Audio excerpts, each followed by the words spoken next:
one girl sim no nudi na di moto mo na abo na enwe one guy ha na abo na ayibu and all like the guy well mana the guy si achele na ya anu the guy gaba obodo oyibo at the end of the day ndị di na abiare ya ndị be ha na asị ya no di ya che na onye na obodo oyibo okpo the guy na obodo oyibo after 2 years the guy si ya na obu na ya eche nwunye ya no di nsogbu adoro the girl anu one guy na azụ ahịa na main market ha moto ụmụ na abo according to the girl. Now nana the husband na aga that guy bi obodo oyibo kpọọ ya si ya na ya anọta ya gwu ya ihe oyi egotelie o say the guy na phone ya na enwe problem the guy si ya no problem the guy anọta yesterday wee kpọọ ya si ya na ọ natago ya bịa welu the phone o gotelie the girl send their room message say no John atụ ya no like the guy well no matter whether ma something I ga wrong mo ya ga nsi ya na oburo mo ya si ya ga na and oburo mo ya si ya ga mana obu na omo ma si ya zie mmadu ka the guy near the person the phone because from you na was not like the guy well not because of time mere he juro we no so yen choke ikowala or the advisable nwanyi no na di molo nwa si na ọ na-eje anara ya gotere ya from obodo oyibo the advisable. Yeah, all the advisable, fine. One, also like it, but all the advisable in the sense that no gawa with dear about this S. If for me, I speak for my but I will go with my husband. This is my husband. To clear, no matter how I love the person, as long as I'm logia, when he was around when you ojo mere distance mere. Onwe ihe o kwesịrị build doubt understanding caution nowhere retrieve nowhere so igawe ebe ahụ naanị ya is a bad or bad or the gango did off ọ chọrọ ịga ịnara ese he fine ọ zụtara ihe onwe onye iro ya ga with to clear up her conscience and ọnara phone ahụ ya gachila back behind the husband ịga ịhụ the guy no matter how he pressurize her. That's the point. All the advisor being a gift or zutare, but ya ga with dear, ya would think this is my husband. I'm so husband there to start with. Husband there must have an idea of the S. If they are truthful in that marriage, if she's truthful before marrying the new man, okwesiri they are aware of the S. So 200 anoga say na nwoke ma natakwa ogotekwa phone na abia ka general phone and the guy based na logia na mezi raise emotion anyway for the girl onye ozo anuru ge owuru nwoke nwe respect for nwoke ibie we may erase the ezutara ya phone no attachment name for the old time sake yes you still love her onwe onye iro go gizi kwa nwoke ibe ge mai guy give me entertain onwe gi ihe ozo give me entertain were phone ahụ asịla emecha na ichefu ya na hotel emecha we make sure mba ha na be na ji phone ahụ as onye nwuru nke nwoke ma o jikwa gị phone ahụ nna maala andala nga ga-abịa ọzọ. One minute to you now on oburo insult is your husband na your ex bata from obodo oyibo no go to phone na gị bịa were ya or insult to the man. It's not an insult the kokangwa ko so oburo insult ọwụrụ na di m now ma about my onye ahụ ugbu a na ihe mere mana ya alụghị n'onwe ya ọwụ ga na-eso ọwụ gift ọ zụtara m ọwụ gị ihe ọjọọ na s gị zụtara but ọzi ọwụrụ na gị nwa mewe ya as a secret to your husband and ọwụ na nke nwoke abịa gị take away as an ego or my jealousy ọgụ nwaanyị ga-eme ka nwoke happy take ya as an insult or ọgụ nwa ga-emekwa nwoke take ya as a suspicious something but ime ya ọ dị clear nna m enweghị na akpa baby that nwakwa well can put it to this way ọwụrụ na gị na ụdị gị nwere that cordial friendship. Always somebody like me. As on now, man, tomorrow we am. Always somebody like me. Na saying na baby, ima kwa kwa na muka cook all of tarao. I my say I want again a digging egu.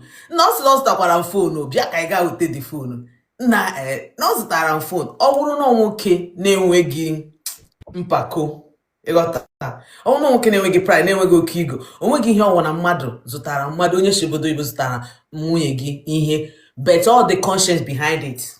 Okay, nne, thank you. Now, ọ bụrụ na the woman gwa the husband si na enwere ebe ọ na-aga na enwere ebe o si ya aga na ọda aga na aka ya adịrị ya, kedu ihe the girl ya eme? One, agụmaga ọ bụrụ na my husband I will keep to that agụmaga but ihe m ga-agwa ya si ya m ga-ajụ ya si ya nwere ike izi mmadụ ka ọ ga-anatara m ya ọ nwere ike ma ọ nwere ike sikwa na ọ ga-ekwe ka o weta ya but nwere ike izi mmadụ ka ọ ga-anatara m ya ọ bụrụ na ị chọghị ịga for me nga ga-aga n'azụ and nga ga-aga iwere phone. I'm speaking for myself and also advising the girl. Nga ga-aga n'azụ ịnara phone aha because m narakwa ya I will still use it and onweghị ihe m gwara my husband nga were phone a onweghị ihe m gwara ya as nwoke si na m gara weta phone na ọ gaghị that thing ga-adị ya na brain ọ ga na-echesi what transpired before ya onye m phone a ọ ga-change emotion them ọ ga-change attitude that man. So for me I will not go na ọ naghị aga I will not go but m ga-ajụ ya si ya nna m nwere ike izi mmadụ ka ọ ga na ihe awụ na ihe ọzọ I will try to make him understand na onweghị but m ga-ezi mmadụ onwe ike izi mmadụ ka ọ ga weta and onweghị ihe ga-eme ka m ga hụ that person. That is me. Ma otu anyị nọ na ọ bụrụ na gị na di gị na-anụ na di gị dị ndụ unu abụ na-anụ ọfụma ọ sị gị na ọyị ya nwaanyị bata from Japan your husband bịa militie gị na asị gị na ọyị ya nwaanyị bata from Japan na o gotere ya phone na gị bịa dujie ka ọ je collect ya the phone ka ị esi wee feel. Odoko, you're talking about me. Yes. Because me, I know myself and I know my late husband. We are good friends. I am born a makoko wine jack. I said, nah, you could wine and the phone. Now, I got the phone. With the phone, I will use it. Money I guess, so gonna tell the phone. I not tell the phone, I will use it. You ask about me, right? I will not see your friends. But now, I'm gonna say, guy, I'm a from the guy who I am, or I'm a nigga who this year. Back, I got a phone. I'm a phone, and never go and I will not try to cloud my head over that.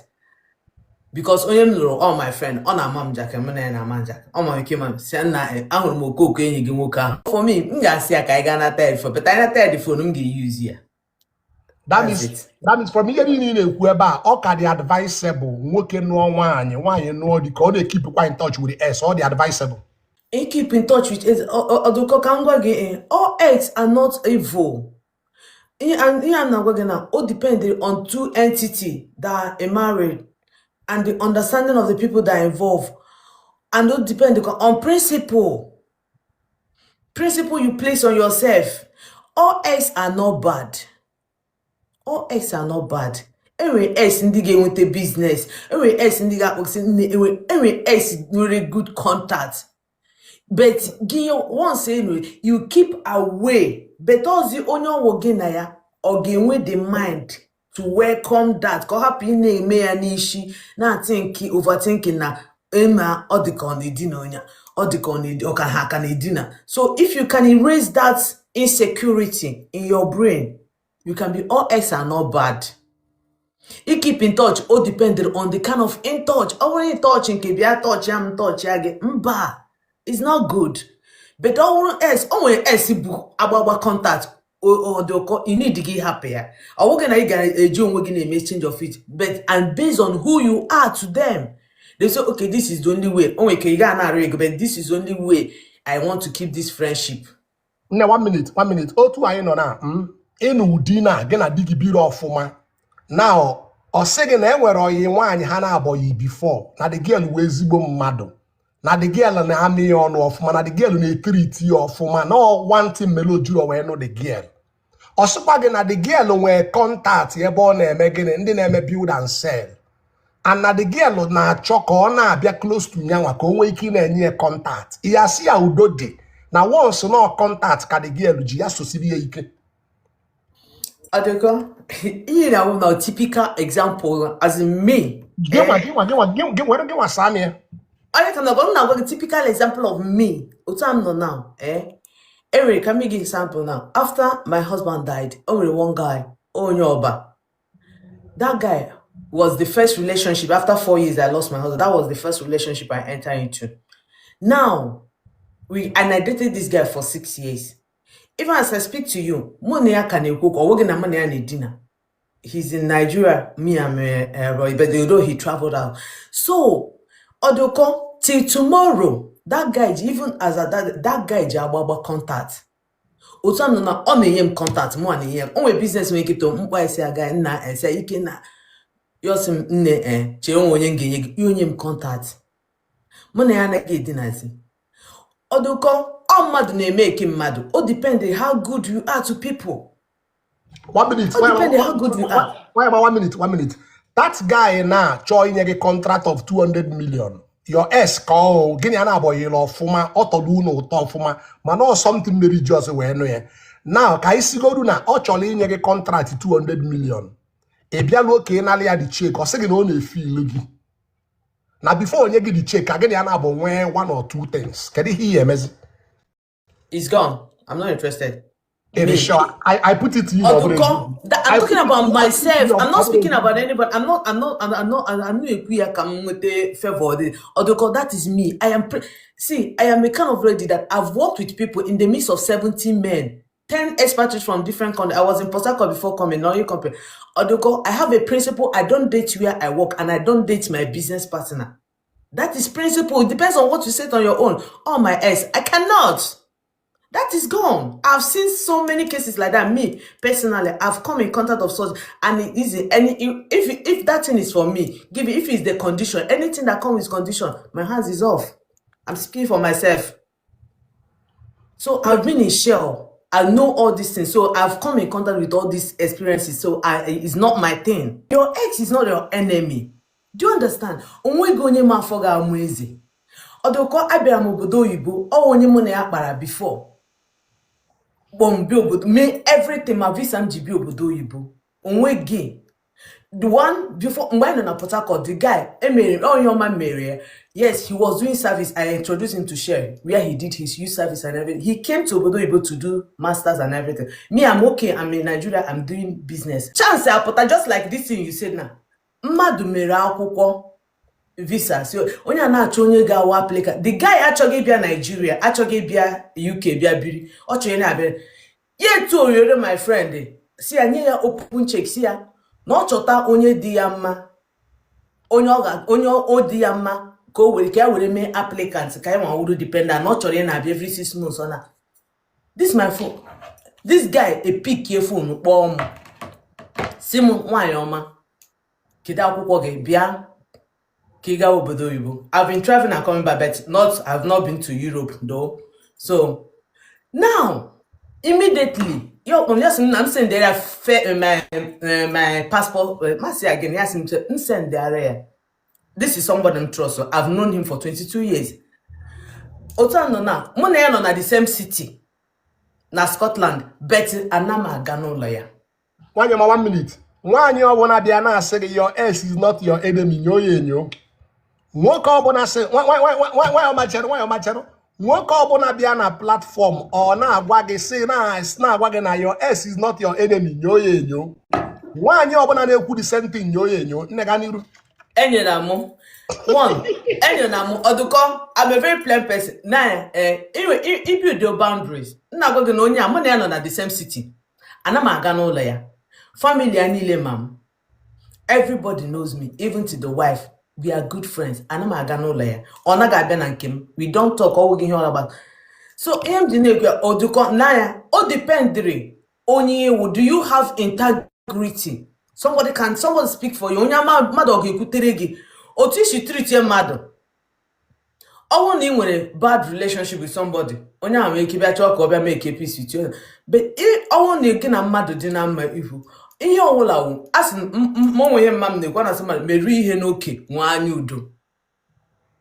Build boundaries. Yes, to communicate. I'm not saying to communicate with your ex. Constant communication is not good. I'm not in that. But if you are a good person to your ex can reach out to you. Say nne obadorum joro. Mmadụ na-enyere ibe ya aka. Ọ gị ihe ọjọọ. Ọ bụkwa na ọ nwere target. Enwe ya machara enwere ike na gị nwa na-eme ya na enwere ihe ibu n'obi. Enwere ihe ibu n'obi mana enwere ike that person nwere ike nwee ihe ọzọ bu n'obi maro. ịma reason m ji wee gwa gị ya enwere kesi anyị tritiri ebe a last year ekwu m ya last week one girl si na enwere one boy ha na-abụ na anyị at the end of the day ha nụrụ ọnụọ di the guy gaba obodo oyibo the guy gacha obodo oyibo nọta ụda aka anyị na-aka ebe a na-akpọ ya si ya na ọ nọ na so place na ọ nọ na one bar the girl achọrọ ya gaba the girl agwara the husband na ọ na-eje afụ ya ọ chọrọ the guy gaba garuo ha na-abụ nọ na bar ha nọ na bar kpaba from ịkpa the guy gote red wine ha ṅụọ red wine from ịṅụ red wine ọ sị the girl na ihe o gotekwala ya nọ n'elu o the girl si ya nsogbu adọrọ bezon na the girl enwere ihe o bu n'obi enwere ofu mkpụrụ ihe o bu n'obi atọ osoro the boy gbago enu the boy wetasịa ihe o gotere ya from iwetasị ihe o gotere ya ha na-abụ romance ba from romance amị ọnụ from emi ọnụ ha pịa ọkụ now the girl gara ebe anyị na-alị ya something with obi ọcha mana enwere ike the guy chọrọ inye ya something ọ bụ na the guy na ọfọmantị o ji wee lati ya dị ya ị na-ediri guide onwe gị asị nwaanyị ọdụkọ mmadụ na-ekwuru onwe m ana m ekwu maka mmadụ onwe onye m ga-apụta ụgba m sị gị na onye awa onye iro m ọ m ga-asị gị na onye awa onye iro m anything m na-eme m na-agwa sị ọ bụrụ na my di na mụ na di m nọ ma ọ mụ na enyi m nwoke m lọvụrụ nọ m nwere fiancé nna m ga-agwa gị m ga-eputi ọ bụrụ na onye ahụ nwere dependent understanding onye ahụ mentality onye nne ọ bụ na m bụ your boyfriend ọ wụ ya fiancé imepe ọnụ sị m na ị na-eje ana your ex phone your red flag ọ bụrụ otu anyị nọ naanị ịwụ my dear friend or my fiancé imepe n'ala ọnụ sị m ọdụ ụkọ na your ex nọta na ị na-eje ana ya phone nwaanyị ọma to me ịwụ red flag ọ bụ na nna plan that marriage ma anụzi gị again the reason ana m agwa gị mụnwa I'm saying about me ọ bụ na nna plan ịnụ gị mma cut the marriage because me believe for the fact na inwe mind na-eje ana onye something and ịma na your ex ka ọ enwere ike ịgaruo that place icheta ka o si amị gị ọnụ ka o si enye gị dọgị ka o si achịrị gị ụkwụ enu ka o si atọ ọchị gị before ị mara ihe na-emere something aga wrong. Can I say something? You're free nwa yọma you're free. Ọdụkọ ihe anyị na-ekwu na mụnwa m chọrọ ịgị hụ my ex m si na ex ọwụ na love ọwụ bukachara m n'ọbara gị na flow n'ime m na m hụ gị na ahụ amụwa m jijiji ọdụkọ m gaghị eme ki provision ka mụ na gị hụ ebe dị secret mụ na gị ga-ahụ in an open place and I will not if I'm living there to my car or I'm living there to my house m gaghị ahụ gị n'ebe dị secluded I cannot create an atmosphere where ọ ga-awụ mụ na ga abụọ for that is problem that ndị mmadụ na-enwe. It creates an avenue for you and that person to have a secret place. That is where it can be bound to happen. I didn't create that. When you're my last year, enwe nchọ ka ịghọta ị na-make point yo. Mana one thing about ọnwụnwa ọ bụrụ na ị chọrọ ka ọnwụnwa nwa gị enwere ndị Igbo be anyị na-asị na onye mmiri fụrụ ụkwụ ya ka ọ na-eri ya. Ọ bụrụ na mmiri afụrụ ụkwụ gị o nwere ike iri gị enwere ike otu anyị nọ na esi oke ka anyị gaa ebe dị open ọ sịghị no problem onye ga appointment ebe dị open ị garuo that place ọ na-agwa gị ihe ị chọrọ ịnụ mgbe ị ga-eji wee nweta onwe gị na họteelụ isisi ya pantị ya ama agwa gị pịọ mgbe ị ga-eji nweta onwe gị na họteelụ ọ bụ na ihichachigo pantị ya not me mụ na na gị m ga-echuzu ebe anyị ga-ahụ mụ na na gị m ga-echuzu ebe anyị ga-ahụ m ga-ahụ I'm speaking for myself m na-agwa gị eziokwu not me. I'm a very strict person. You see, it depends on how you treat yourself. I say, I want you to get a pesa waka. Otu na si ba na na-eji film ndị na-agba ọtọ alloy wine. You cannot. When I get out to a layer normal film, you got ahụ here. You cannot move me. That is who I am. One yoma, if that thing na move you, onye na no one way na move you. That thing na he feel dey move you. That your ass ma. Unless more ass again ya na aba kọrọ ọfụma. That's your ass again ya na aboko 1-to-1. Bomber to bomber iji obi gị niile like ọ ma datin ahụ ya abụọ gwa gị gị ma ya asị ya nye m your hotel room ka m gari echelu gị ọ ma ihe ọ ya abụọ gwa gị na ya hotel ka hotel room ye ọdụkọ ka m chugodo wefe ajụjụ before I gị onye ọzọ ka m chugo ọdụkọ so does it mean that na mmadụ now mere enyi mechie enyi gị na onye ahụ dị mma onwe gị maybe one thing or blood relationship, or it doesn't mean that every relationship must end in marriage. Then meaning people who don't understand. Gina manu iwe ezigbo mmadụ ya nwa ezigbo nwoke gị na as in end their up. It doesn't mean na mmadụ na ibe ya ga-adịzi n'iru. Ada ekwu okwu mmadụ na ibe ya nidere ịdị n'iru at all. Mana enwe ihe bụ na otu anyị nọ na ọ bụ na mụ na ga-enwere anything anyị nwe before anyị nwere ike ịnọ ihe kpalụ nkata till next year nwere ihe ya ebe na enwere ihe anyị echeta. Mana ọ bụ na mụ na gị nwere things anyị nwe enwere ebe ọ ya abụọ anyị nọlụ nchetebe memories mụ na gị na-abụ nwe, and from ichetebe memories anyị nwelụ mgbe datin ya eji mee anyị ya ama ọ bụ na nchọrọ ka o mee. Ịmakwa na enwere nwaanyị bụ na ọ n'ụdị na di ya di na apịabeghị ya ọkụ ụdị es ya na-apịa before mana ọ nugo di mụta ụmụazị, mana di ya apịabeghị ya ọkụ es ya na-apịa before. Now that kind of woman nwee ka o si wee nọrọ with that es ya ha na-akpa nkata enwere ka ọ cheta na di ya na-akpọji ya cloud 9 na ọ na-akpọji ya 10 na ọ na-akpọji ya 11 na ọ na-akpọji ya 12. By the time o yeji so the man ọ ya ama. That's the more reason why you will not create an avenue for such to happen. That is more reason why you get so disciplined. You gotta create an avenue for getting at the boy, in a confined place. That's the reason why you have to be disciplined. You can make even I go to again. I want to him the cooper when my own work. Like how will ego and pride. Only as mother as munyegi wake obia pola now.